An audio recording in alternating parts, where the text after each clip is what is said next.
mugi-mugi salamet supirna ya Allah. Gusti nu agung aya wae enjing ke. Sebuah mobil minibus terjun ke jurang sedalam 50 meter di kawasan Dusun Babakan, Desa Sukasirna Rasa, Kecamatan Tracakalong, Sumedang, Jawa Barat. Saat kejadian, kendaraan yang berisikan 3 orang yang merupakan satu keluarga ini berjalan dari arah Tanjung Sari menuju Rancakalong sekitar pukul 5.30 dini hari. Pengemudi mobil diduga kurang konsentrasi sehingga mengakibatkan supir membanting setir ke arah kanan. Petugas bersama warga berupaya menolong korban yang terjebak di dalam mobil.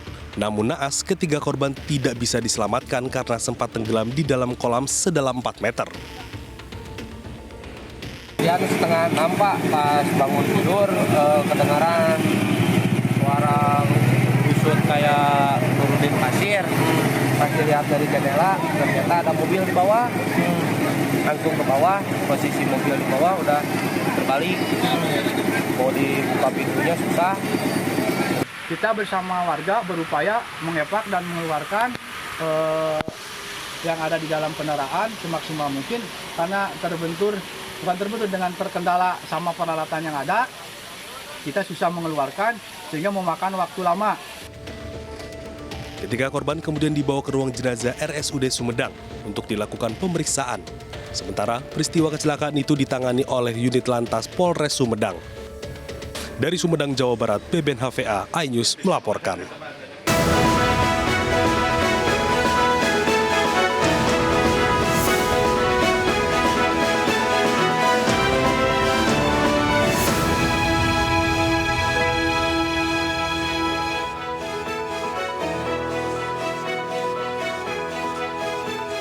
Selamat malam pemirsa. Melihat kontestasi Pilpres 2024 semakin manas, masing-masing capres-cawapres sudah masuk masa kampanye untuk berebut suara rakyat. Di sisi lain, netralitas aparat keamanan, baik di TNI Polri, kemudian sampai ke aparatur sipil negara menjadi sorotan. 176 kepala desa rencananya dipanggil kepolisian daerah Jawa Tengah untuk dimintai keterangan dalam pertanggungjawaban dana desa. Indonesia Police Watch mempertanyakan agenda pemeriksaan tersebut yang diduga syarat muatan politik Pilpres 2024. Mendadak periksa Kades jelang pemilu, ada apa?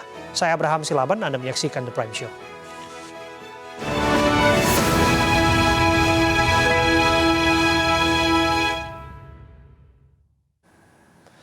Kita awali The Prime Show dengan informasi Polda Sulawesi Utara kembali merilis penambahan 2 orang tersangka bentrokan ormas Sabtu lalu di Kota Bitung.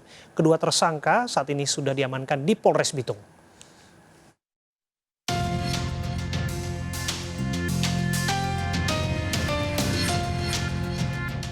Polda Sulawesi Utara kembali menangkap 2 tersangka bentrokan antar ormas di Kota Bitung. Dalam konferensi pers Senin malam di Polres Bitung, Kabid Humas dan Direskrimum Polda Sulut mengatakan total tersangka hingga kini berjumlah 9 orang.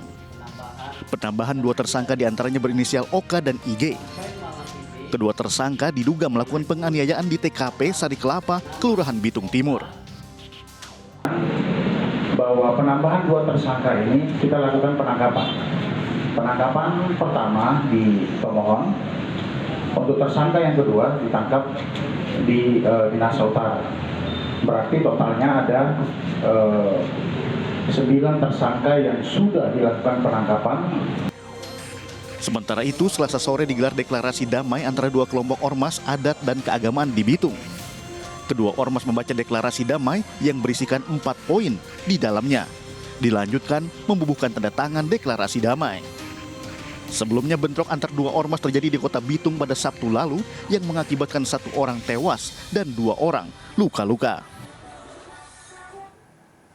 Pemirsa, Polsek Siborong-Borong dan Polda Bali memeriksa kedua orang tua dan kakak Aldi Sahilatua Nababan di Polsek Siborong-Borong, Resor Polres Tapanuli Utara. 19 pertanyaan diarahkan penyidik kepada orang tua dan kakak Aldi. Ini kaitannya dengan kematian mahasiswa yang diduga menjadi korban pembunuhan di kamar kosnya di Bali.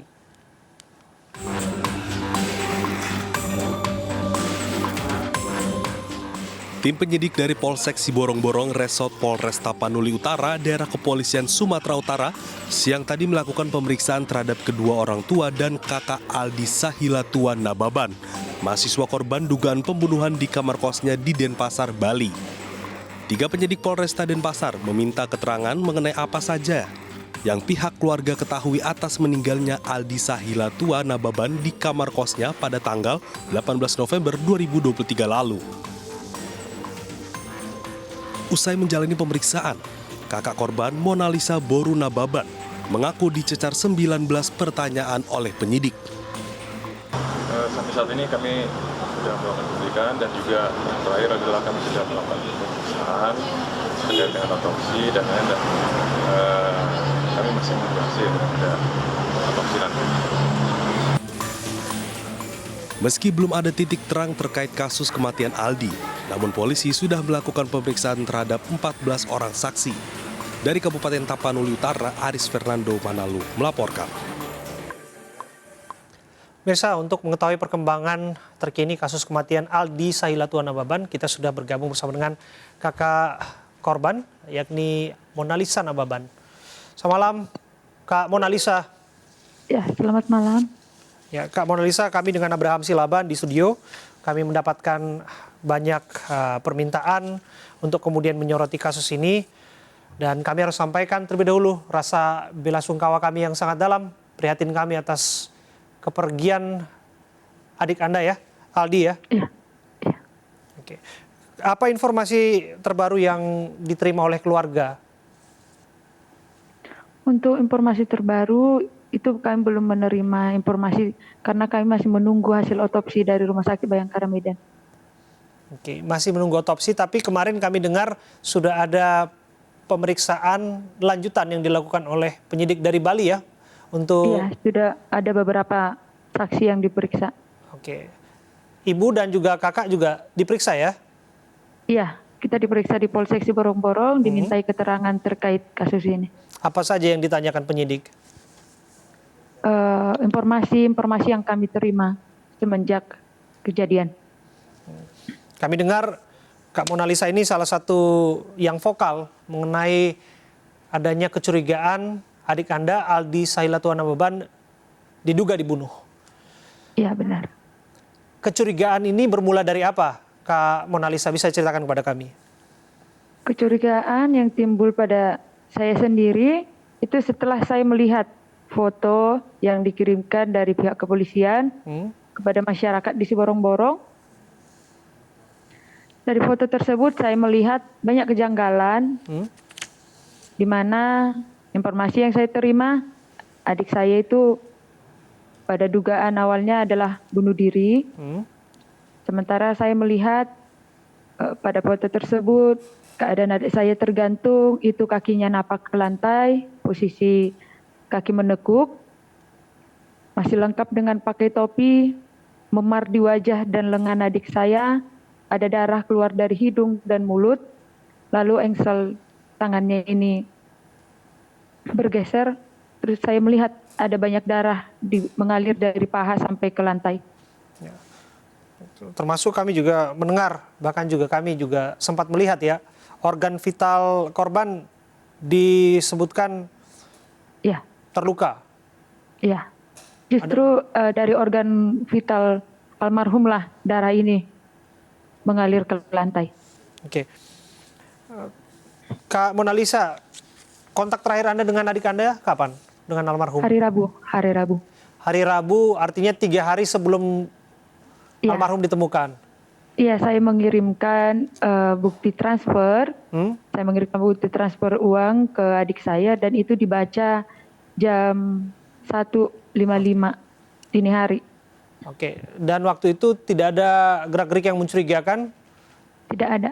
Sebelum-sebelumnya juga tidak ada gerak-gerik yang mencurigakan dari adik saya, karena pada dasarnya adik saya ini terbuka ke keluarga. Oke.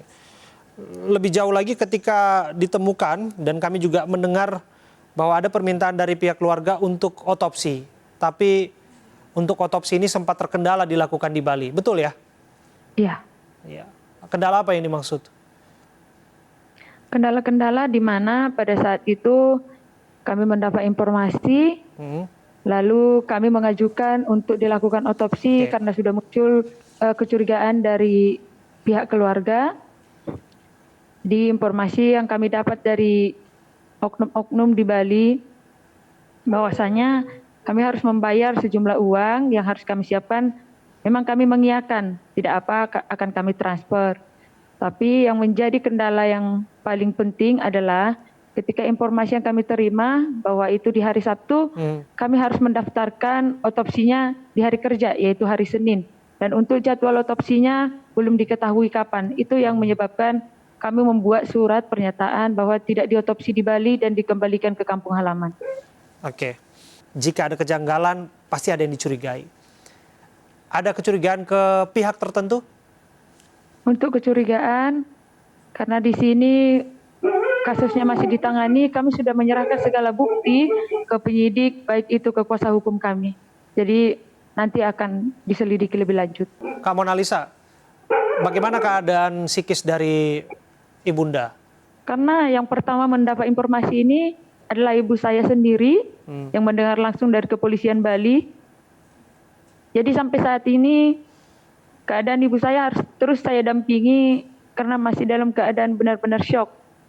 Sampaikan salam kami kepada Ibunda dan semoga misteri ini bisa segera terjawab ya. Terima kasih atas waktu Anda. Mona Lisa Nababan, kakak almarhum Aldi Sailato Nababan, seorang mahasiswa yang ditemukan terbujur kaku di kamar kosnya di Bali. Kita ke informasi lainnya, Kepala Desa Ketulisan Kecamatan Cikusal, Kabupaten Serang, Banten dituntut 4,5 tahun penjara karena terbukti korupsi dana desa 984 juta. Dana desa yang dikorupsinya digunakan untuk kepentingan pribadi, membeli kosmetik, skincare, dan lainnya.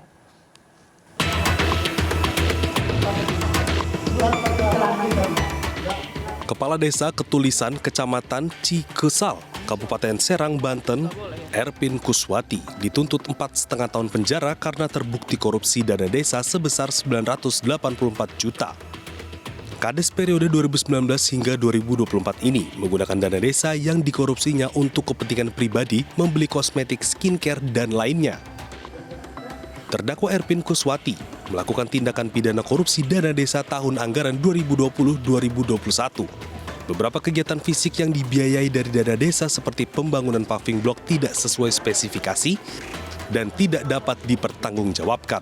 Akibat terjadinya penyimpangan dana desa ini, tersangka juga tidak membayar honor perangkat desa sebesar 2,9 juta rupiah. Dalam sidang tuntutannya, jaksa penuntut umum menyebut Erpin terbukti secara sah dan meyakinkan bersalah sesuai dakwaan dan dituntut 4,5 tahun penjara dan membayar denda 60 juta rupiah, subsidiar 3 bulan kurungan dan membayar uang pengganti sebesar 984 juta rupiah.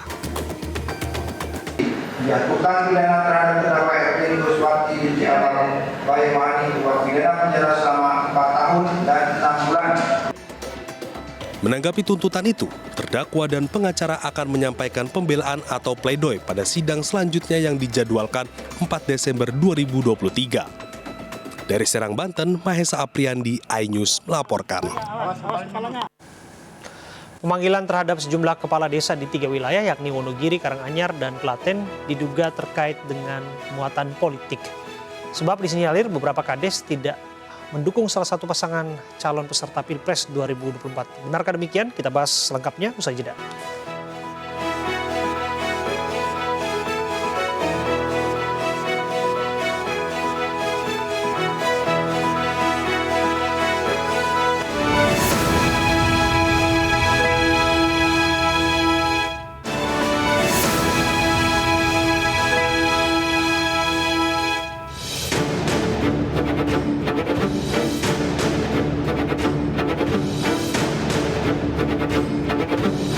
Saya mendapat berbagai laporan tentang dugaan kecurangan dalam tahapan pemilu. Yang penting masyarakat jangan terprovokasi.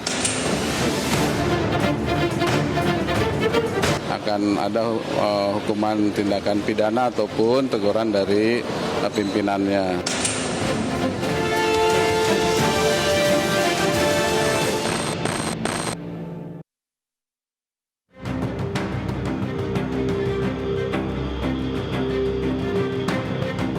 Beredar surat pemanggilan kepada 176 kepala desa di 3 wilayah, yakni Wonogiri, Karanganyar, dan Klaten oleh Polda Jawa Tengah. Pemanggilan tersebut seharusnya dilakukan pada tanggal 27 hingga 29 November 2023, namun ternyata ditunda. Usai viral di media sosial, polisi menyebut pemanggilan ini tidak bermuatan politis, namun tetap saja meninggalkan sejumlah tanda tanya. Pemanggilan para kepala desa dan 13 orang dari pihak swasta dan instansi di Polda Jawa Tengah dibenarkan oleh Direktur Reserse Kriminal Khusus Diretkrimsus Polda Jawa Tengah, Kombes Pol Dwi Subagyo. Menurutnya pemanggilan ini untuk melakukan klarifikasi ke tim penyidik dengan membawa dokumen bantuan keuangan dari pemerintah Provinsi Jawa Tengah. Pemanggilan para kepala desa ini bertujuan untuk menggali lebih jauh mengenai motif dugaan laporan pemotongan dana desa yang tiap desa menerima bantuan antara 100 hingga 200 juta rupiah yang tidak sesuai spesifikasi.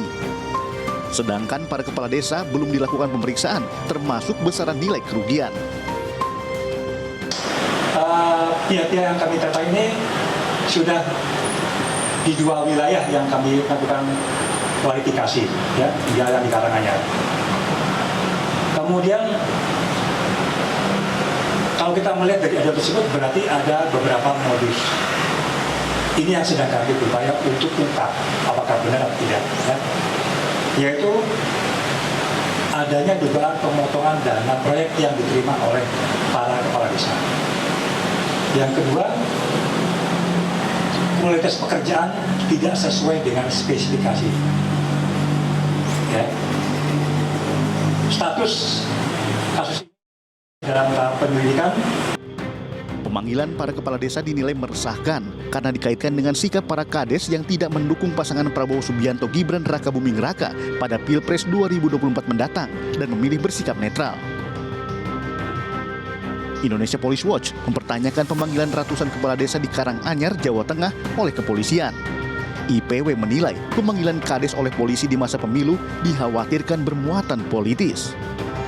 Menurut Ketua IPW, Sugeng Teguh Santoso, pemanggilan 176 kepala desa oleh polisi di Karanganyar, Jawa Tengah bisa menimbulkan pertanyaan dan spekulasi di masyarakat.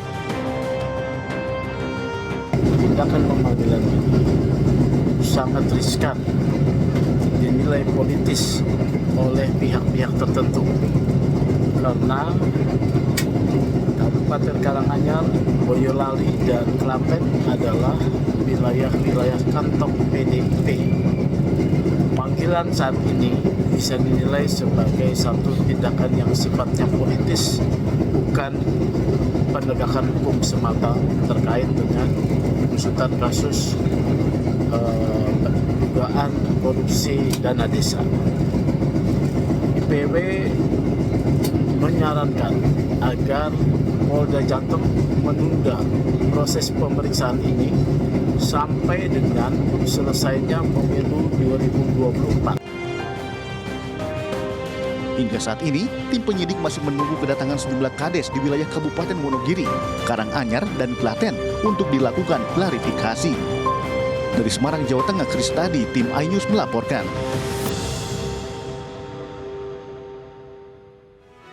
Pemirsa, 176 kepala desa rencananya dipanggil kepolisian daerah Jawa Tengah untuk dimintai keterangan dalam pertanggungjawaban dana desa. Indonesia Police Watch mempertanyakan agenda pemeriksaan tersebut yang diduga syarat muatan politik Pilpres 2024. Betulkah demikian? Mendadak periksa kades jelang pemilu. Ada apa? Kita akan bahas bersama dengan narasumber kami.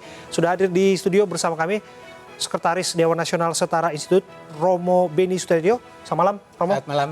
Ya.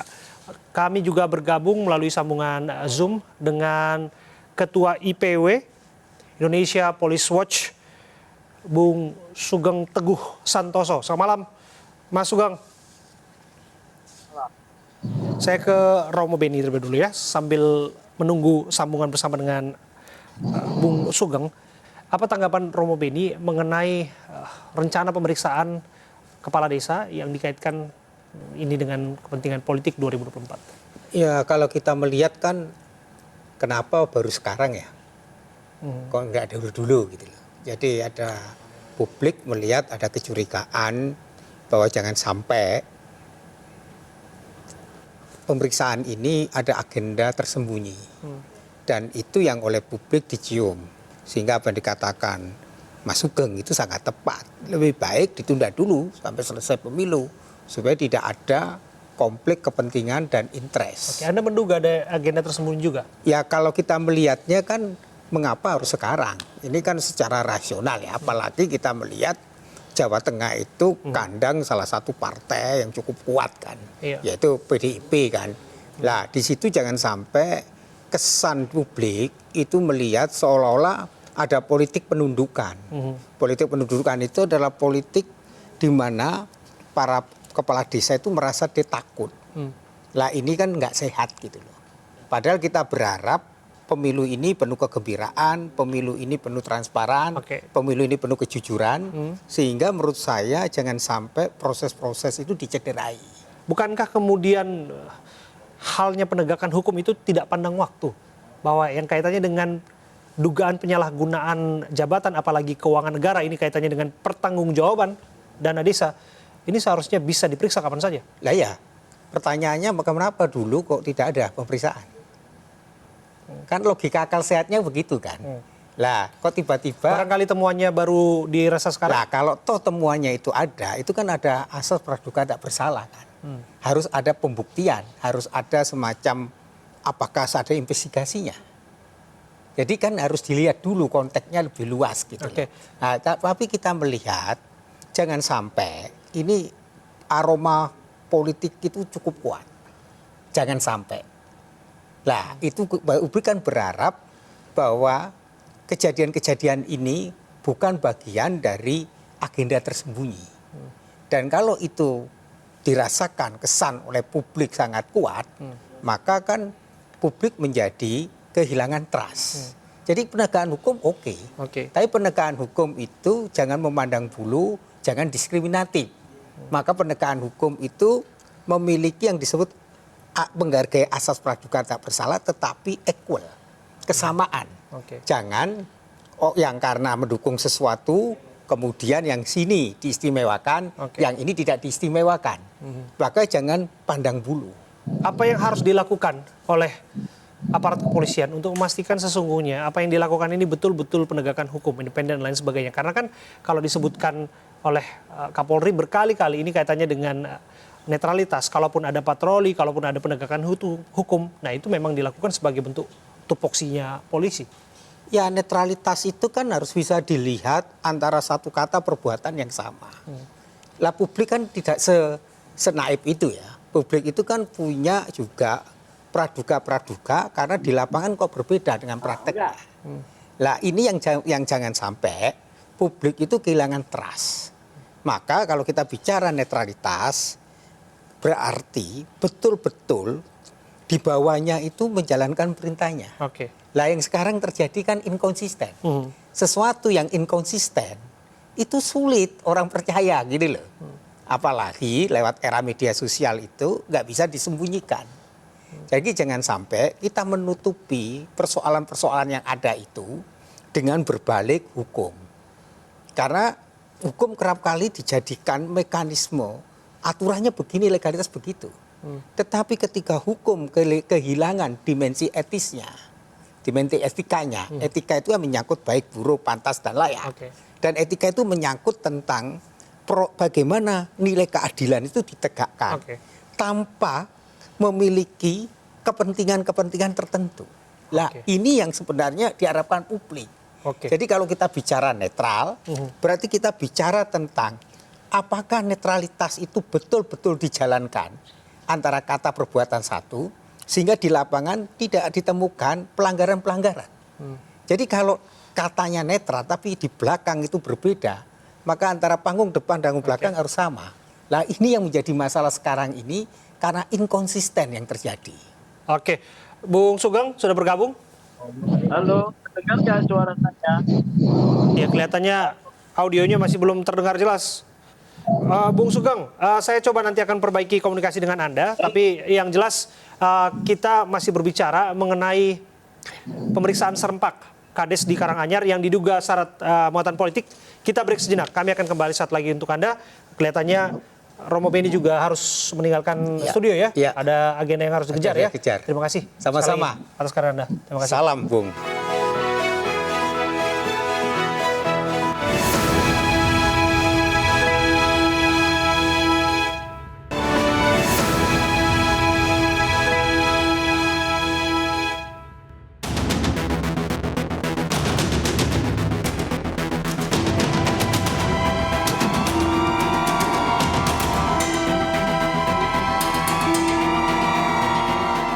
Bawaslu 27 November lalu memanggil Asosiasi Pemerintah Desa Seluruh Indonesia atau APDESI untuk dimintai keterangan terkait dugaan pelanggaran pemilu yang berkaitan dengan netralitas kepala desa di acara Desa Bersatu yang digelar pada 19 November lalu di Gelora Bung Karno.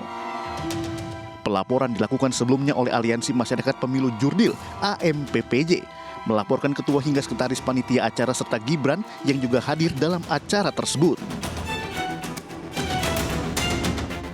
Acara silaturahmi nasional perangkat desa yang dihadiri oleh Prabowo Gibran berbuntut panjang. Tim pemenangan nasional Ganjar Mahfud mencium aroma pelanggaran pada acara tersebut. Banyaknya bukti yang diduga acara tersebut mengarahkan dukungan terhadap capres. Selain video amatir yang banyak beredar di media sosial, tanda pengenal peserta juga bertuliskan Desa Bersatu Deklarasi Nasional mendukung Prabowo Gibran. Padahal perangkat desa seharusnya bersikap netral dalam pilpres, karena perangkat desa lazim direkrut sebagai panitia penyelenggara pemilu di TPS. Bahkan aturan netralitas aparatur sipil negara sudah jelas tercantum dalam Undang-Undang Nomor 6 Tahun 2014. Tim Liputan iNews melaporkan. Anda kembali di The Prime Show bersama saya Abraham Silaban. Pemirsa, untuk mengetahui rencana pemeriksaan 176 kepala desa di Jawa Tengah, kita akan bergabung bersama dengan Kris Tadi di Mapolda Jawa Tengah di Semarang, Jawa Tengah. Kris Tadi. Ya. Kami dengar pemeriksaan diundur. Bisa dijelaskan kepada kami alasan polisi untuk mengundur pemeriksaan? Ya, memang benar.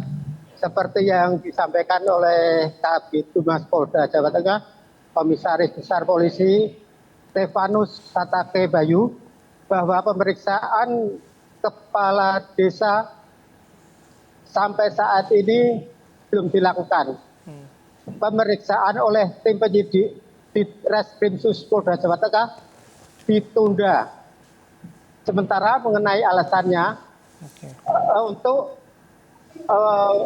petugas atau tim penyidik lebih profesional dan netral. Demikian, Bram. Materi pemeriksaan yang diagendakan untuk para terperiksa ini apa sesungguhnya? Ya, memang benar. Sebelum pada waktu keterangan rilis, pernah disampaikan bahwa agenda pemeriksaan terkait dengan penggunaan dana aspirasi desa yang digelontorkan oleh pemerintah Provinsi Jawa Tengah. Caranya bervariasi antara 100 juta sampai 200 juta. Dan itu tercium adanya dugaan korupsi atau pemotongan. Demikian, Abraham. Kami juga harus pastikan rencana pemanggilan ini dilakukan, kami dengar, di 3 kabupaten, yaitu Wonogiri, Karanganyar, termasuk Klaten. Betul demikian, kepala desa yang menjabat di wilayah yang dimaksud? Betul. Seperti yang disampaikan oleh Ditreskrimsus Komisaris Besar Dwi Subagio. Demikian. Oke, terima kasih Kris Tadi atas laporan Anda dari Semarang, Jawa Tengah. Pemirsa, kami akan dalami terkait dengan pemeriksaan kepala desa di Jawa Tengah. Kami juga sudah terhubung dengan Kukuh Ragil Putro, Kepala Desa Pojok Mojogedang, Karanganyar. Selamat malam, Mas Kukuh. Selamat malam, Bapak. Ya, Mas Kukuh, kami ingin pastikan Anda salah satu kepala desa yang diagendakan untuk diperiksa. Betul demikian ya, Pak Kukuh? Betul. Kemarin kita ada surat dari Polda Jateng untuk penyampaian data-data, tapi sampai saat ini belum jelas lagi karena memang ditunda. Oke. Surat pemanggilan diri Anda itu masuk secara personal ke Anda atau beramai-ramai? Pokoknya ke seluruh desa, jadi ada 162 desa di Kabupaten Karanganyar. 162 desa ya? Pak Kukuh? Ya. Jadi sebetulnya 162 desa yang benar ya? Iya. Untuk di Karanganyar? Yang jelas memang benar kita terima bantuan provinsi lumayan karena memang itu sudah jadi bantuan untuk desa, tapi yang jelas secara administratif kita semuanya sudah kita lengkapi dan kapanpun data itu diperlukan ataupun dibutuhkan kita siap. Kaget tidak dengan panggilan tersebut? Saya rasa biasa karena memang sudah melalui Dispermades, jadi saya rasa tidak masalah. Yang penting data dari tahun 2020 sampai dengan 2022 sudah kita siapkan. Oke. Yang jelas sewaktu-waktu diminta kita siap. Jika disebutkan ada indikasi dalam tanda kutip ya penyalahgunaan dana desa di sana, apakah Anda merasa demikian? Yang jelas semuanya sudah kita laksanakan dengan baik sesuai ketentuan-ketentuan, secara LPG, secara administratif juga sudah kita penuhi. Yang jelas untuk data semisal diminta ya kita siapkan. Oke Pak Kuku, tetap bersama kami ya, karena kita langsung konfirmasi ini dengan Indonesia Police Watch. Bung Sugeng. Halo, ya, selamat malam. Ya, Bung Sugeng, selamat malam. Bung Sugeng, kami ingin konfirmasi lagi kepada Anda mengenai statement Anda yang menyebutkan bahwa ini syarat kepentingan politik pemanggilan serempak kepala desa. Begini ya, IPW itu sekedar mengingatkan Polri bahwa di Polda Jateng itu ada pemanggilan yang menurut saya sangat tidak wajar ya. Tidak wajarnya kenapa? Belum pernah di dalam satu proses pemeriksaan perkara korupsi mau diborong itu pemeriksaan katakanlah tadi 162 ya kepala desa satu kabupaten. Kalau 3 kabupaten ditambah dengan Wonogiri dan Klaten itu kan berarti hampir 500 kepala desa mau diperiksa, artinya 500 perkara. Ini pemeriksaan yang ambisius ya. Belum pernah di dalam proses penegakan hukum ada 500 berkas pemeriksaan perkara yang mau diperiksa dalam waktu pendek. Nah ya itu satu ya. Karena untuk memeriksa satu berkas perkara korupsi itu nggak sederhana. Dalam satu perkara korupsi katakanlah penggunaan dana aspirasi desa itu akan diperiksa 500 BPD. Oke, ya. Sekalipun disebutkan pokok perkaranya sama ini terkaitan penggunaan dana desa. 500 BPD ya untuk masing-masing. Itu satu BPD aja ketua sekretaris diperiksa. Kemudian diperiksa perangkat desa sebelum sampai kepala desa.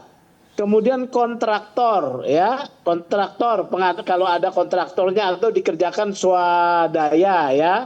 Ini penunjukan langsung. Kemudian pengecekan proyek tersebut ada atau tidak sesuai dengan spek atau tidak. Kemudian menurunkan tim BPK. Enggak sederhana ini ya.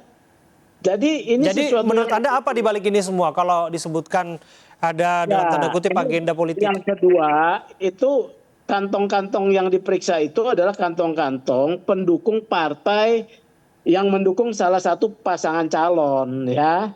Kantong-kantong yang kita ketahui Wonogiri, Klaten dan juga Karanganyar itu kantongnya PDIP. Ya. Jadi tentu akan timbul spekulasi bahwa pemeriksaan ini bukan sekedar penegakan hukum. Yang ketiga nih, orang diperiksa itu Pak Kades merasa yakin ya bahwa semuanya bisa dipertanggungjawabkan. Pak Kades saya mau bilang ya, kalau yang namanya reserse itu jago mencari yang namanya kesalahan-kesalahan. Kalau yang benar mah nggak diungkap, yang salah-salah nanti diungkap. Kesalahan prosedur ya, pembayar yang tidak sesuai dengan prosedur ya, pembelian kemahalan harga ya. Kemudian ketika dicek sesuai speknya tidak sesuai spek, bagaimana itu? Ya. Jadi tidak sederhana ya. Oleh karena itu IPW hanya mengingatkan, kan spiritnya institusi Polri atau Pak Kapolri adalah netralitas. Oleh karena itu ini harus turun sampai kepada Polda-Polda. Dalam hal ini adalah Polda Jateng gitu ya. Jadi IPW mengingatkan supaya tidak terlanjur, minta ditunda lah sampai selesainya pemilu karena ini tidak kadaluarsa kalau sampai selesainya pemilu ya. Terima kasih. Pak Kuko, Anda merasa terintimidasi tidak dengan pemeriksaan tersebut atau biasa-biasa saja? Yang jelas kita semuanya sudah siap, baik itu karena memang setiap pekerjaan kita selesaikan dengan baik, kita buat secara administrasinya, kemudian pekerjaan di lapangan juga kita selesaikan. Setelah itu tinggal ya menunggu seperti apa. Apakah betul ada intimidasi yang Anda alami? Apakah betul kemudian Anda merasa ataupun rekan-rekan Anda sama kepala desa yang lain juga merasa sama ketika pemeriksaan ini dikaitkan dengan intimidasi untuk pengerahan suara pemenangan capres tertentu? Sampai saat ini belum ada intimidasi ataupun yang lainnya karena memang juga pemeriksaan juga akhirnya ditunda dan kita hanya terima surat, kita siapkan dari Dispermades, kita siapkan berkas-berkasnya, ya sudah seperti itu saja. Jadi sampai detik ini belum ada intimidasi ataupun hal-hal yang lainnya. Saya rasa masih kita sewajarnya saja dalam bekerja melayani masyarakat. Termasuk kemudian Kades juga dituntut perannya untuk tidak dipengaruhi oleh kepentingan politik tertentu. Karena ini kaitannya dengan tahun politik, Pak Kukuh. Sampai sekarang belum ada sama sekali himbauan ataupun apa di Kabupaten Karanganyar mengarah ke satu calon presiden ataupun ke yang lainnya. Masalah politik belum ada sama sekali. Dan sepatutnya juga bahwa kepala desa juga mengerti juga kan seharusnya bahwa ada dalam koridor yang netral, tidak berpihak pada salah satu pasangan calon. Ya, kita tahu posisi sebagai kepala desa ya kita netral tentunya, dan seperti ini faktanya sampai saat ini juga belum ada apapun yang menjadi kita untuk takut atau yang lainnya belum ada. Tetaplah bersama kami dalam The Prime Show, akan kembali untuk Anda saat lagi.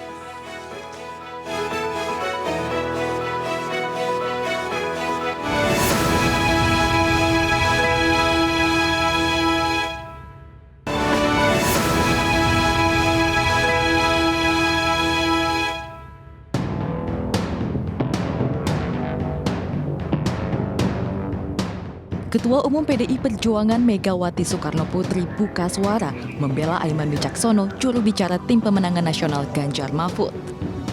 Aiman dilaporkan terkait pernyataan dugaan ketidaknetralan aparat. Salah satunya pemasangan kamera pengawas di KPU daerah yang terkoneksi dengan sejumlah Polres di Jawa Timur. Presiden kelima Republik Indonesia ini meminta agar Aiman tak gentar menyuarakan kebenaran. Pasalnya, setiap orang memiliki hak yang sama untuk bersuara di negeri yang demokrasi ini. Ini Pak Ibu tuh, nih saya lihat tuh, siapa namanya? Aiman.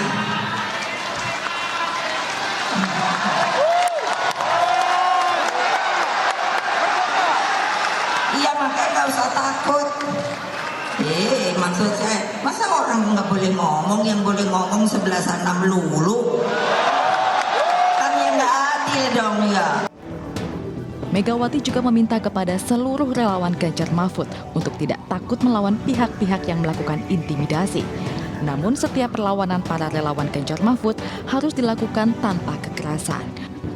Dari Jakarta, Tim Liputan iNews melaporkan. Ya, Anda kembali di The Prime Show bersama saya Abraham Silaban. Kita lanjutkan kembali berdialog. Saya kembali menyapa Bung Sugeng Teguh Santoso. Bung Sugeng, ya. Tadi juga disinggung ini kaitannya dengan netralitas aparat dan lain sebagainya. Ini nampaknya menjadi concern tersendiri bahkan dari Ketua Umum PDI Perjuangan, Ibu Megawati Soekarnoputri. Apa komentar Anda mengenai ini? Netralitas aparat, ASN, Polri, dan TNI kan itu adalah satu keniscayaan untuk tumbuhnya demokrasi atau pemilu yang legitimate, ya. Karena kita ini tidak sedang mengejar kekuasaan, tapi bagaimana menciptakan pemerintahan demokrasi melalui proses yang demokratis dan tidak tercemari oleh keberpihakan. Ini menjadi spirit semua dan semuanya mengakui ini benar penting ada. Oleh karena itu kan masing-masing khususnya Polri, Undang-Undang Polri sudah menekankan tuh pasal 28, jangan terlibat politik praktis, jangan berpihak ya. Kemudian Pak Kapolri sendiri ngomong juga bahwa harus netral ya. Nah, ketika ada yang terlihat sebagai satu manuver yang bisa dinilai menciderai netralitas, IPW itu harus mengingatkan. Ya, kasus di Jawa Tengah ini IPW harus mengingatkan pemeriksaan 3 kabupaten dalam jangka waktu yang singkat ini itu terlalu ambisius. Sementara mau Polri sedang dipusatkan untuk melakukan penjagaan keamanan selama masa kampanye, menjaga ketertiban ya. Seluruhnya dikerahkan ke sana.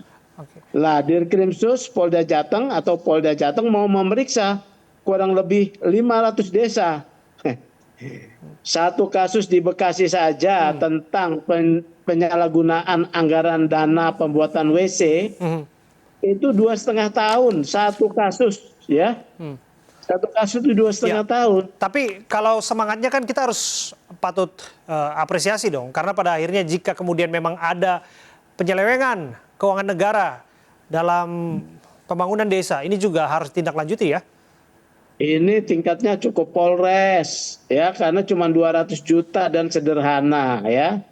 Tapi juga tidak saat ini dilakukan. Ya, masih ada waktu sampai katakanlah setelah selesai pencoblosan dan pengumuman pemenang. Ya, selesai pencoblosan dan pengumuman pemenang dari pemilu. Masih ada 4 bulan nggak akan ada masalah itu ya.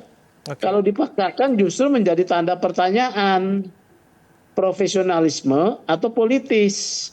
Itu yang menjadi concern dari IPW. Gitu ya. Oke. Pak Kukuh, apa betul kemudian Anda juga berpandangan ini di luar batas profesionalisme karena ada muatan politik di belakangnya? Yang jelas gini Pak, ketika itu surat itu melalui Dispermades, secara garis besar desa itu di bawah Dispermades. Apa perintah dari Dispermades kita sediakan, baik itu maupun saya tidak sampai ke politis ataupun yang lainnya. Yang jelas itu kita ada perintah surat dari Dispermades, kita laksanakan. Oh, satu lagi nih Mas Abraham, saya salah sedikit ya. Silakan. Bung Sugeng. Pemeriksaan pidana itu surat langsung ditujukan kepada pihak-pihak ya. Pihak-pihak yang akan diperiksa. Terperiksa gitu, dalam hal ini ya. Terperiksa ya, tidak melalui atasannya, kecuali yang terperiksa itu tidak hadir. Maka diminta kepada atasannya. Ini kan menjadi mencari satu kemudahan ya, supaya seluruhnya bisa diperiksa. Padahal harus diingat loh, harus diingat ya. Ini bisa menjadi bukti nanti kalau ada pasangan yang kalah, katakanlah pasangan tertentu kalah, surat polisi kepada bupati, ya, bupati kepada camat, camat kepada kepala desa, ini menjadi bukti yang namanya TSM, terstruktur, sistematis dan masif, ya. Jangan sampai ini digunakan. Makanya IPW mengingatkan supaya Polri tidak menjadi sasaran ketidakpercayaan publik, ya. Jadi begitu. Terakhir, Mas Kukuh, Pak Kepala Desa, apa yang ingin Anda sampaikan mengenai pemeriksaan yang sudah ditunda dan pada prakteknya nanti akan ditindaklanjuti oleh Polri? Sampai saat ini memang saya sendiri yang penting fokus bekerja, melayani masyarakat. Untuk bantuan dari provinsi memang kita perlukan untuk desa, untuk melaksanakan pembangunan, menyelesaikan pembangunan yang ada di desa. Mengenai indikasi TSM yang disebut tadi, apakah aroma itu tercium di wilayah Anda saat ini berada? Sampai saat ini kepala desa juga semuanya diem-diem saja, belum ada suara besar dari sebagian kepala desa, belum ada. Oke, baik. Terima kasih Bapak-Bapak atas kehadiran Anda di The Prime Show malam hari ini. Bung Sugeng Teguh Santoso, Ketua IPW, terima kasih. Dan juga terima kasih Pak Kukuh ya, Kepala Desa Pojok Mojo Gedong sudah hadir bersama kami di The Prime Show. Dan pemirsa, demikian jumpa kita di The Prime Show. Mewakili kerabat kerja yang bertugas, saya Abraham Silaban. Pamit undur diri. Terima kasih atas kebersamaan Anda. Sampai jumpa.